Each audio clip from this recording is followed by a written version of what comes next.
இப்போ சிம்ம ராசிக்காரர்களுக்கு நம்ம இந்த வருட குரு பலன் எப்படி இருக்குதுன்னு பார்க்க போறோம். இப்போ இந்த சிம்ம ராசிக்கு குரு பகவான் வந்து 12ல அமர்ந்திருக்கிறாரு. அதுவும் உச்ச பலத்தோடு இருக்கிறாரு. இப்போ இவங்களை பொறுத்த வரைக்கும் அஞ்சா நெஞ்சம் கொண்டவர்களாக இருப்பாங்க. ஆளுமை திறமை கொண்டவர்களாகவும் இருப்பாங்க. இவங்களுக்கு வந்து கண்டு ஓரளவு பயப்பட தான் செய்வாங்களோ ஒழிய கிட்ட நெருங்கி சுமூகமாக எதையும் இவங்ககிட்ட இருந்து எதையும் வாங்கவும் முடியாது, செய்யவும் முடியாது. இதை மாதிரி ஒரு ஆளுமை திறமை கொண்டவர்களாக சிம்மராசிக்காரர்கள் இருப்பாங்க. இப்ப இவங்களை பொறுத்த வரைக்கும் இந்த குரு என்னையா பண்ணும் அப்படின்னு வச்சு பார்க்கும்போது, பொதுவாகவே இந்த கால நேரம் வந்து செலவுகள் இவங்களுக்கு அதிகமா வரக்கூடிய வாய்ப்புகள் இருக்குது.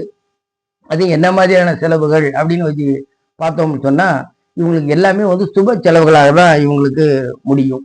அதாவது ஒரு இடம் பொருள் வாங்குறது, வீடு மனை சொத்து சுகங்கள், ஒரு தொழில்துறையில இன்வெஸ்ட்மெண்ட் பண்றது, இதெல்லாம் இவங்களுக்கு வரக்கூடிய அமைப்புகள் உண்டாகும். ஒரு இடத்துல இருந்து இன்னொரு இடத்துக்கு பயிற்சி அடையக்கூடிய ஒரு வாய்ப்புகள் இதெல்லாம் இருந்துன்னு வரும். கடன் தொல்லைகள், கஷ்டங்கள், வம்பு வழக்குகள் இது எல்லாமே இவருக்கு விட்டு போகக்கூடிய ஒரு வாய்ப்புகள் உண்டாகும்.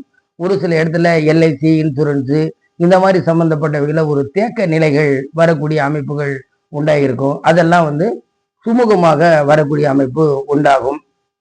வராத கடன்கள், இந்த கடன்லாம் எங்கேயா வரப்போகுது, இவங்கெல்லாம் கொடுப்பானுங்களா அப்படின்னு நினைச்சு இருக்கிறவங்களுக்கு இந்த வருட காலங்கள் அதெல்லாம் வந்து கிடைக்கக்கூடிய ஒரு வாய்ப்புகளும் இவங்களுக்கு உண்டாகும். அதில் இந்த வருடம் இவங்களுக்கு பொறுத்த வரைக்கும் ஒரு சில பொருளாதார வீழ்ச்சியாக இருந்தாலும் முடிவு வந்து இவங்களுக்கு நன்மையான முடிவா இருக்கக்கூடிய வாய்ப்புகள் உண்டாகும். இது சுபம்.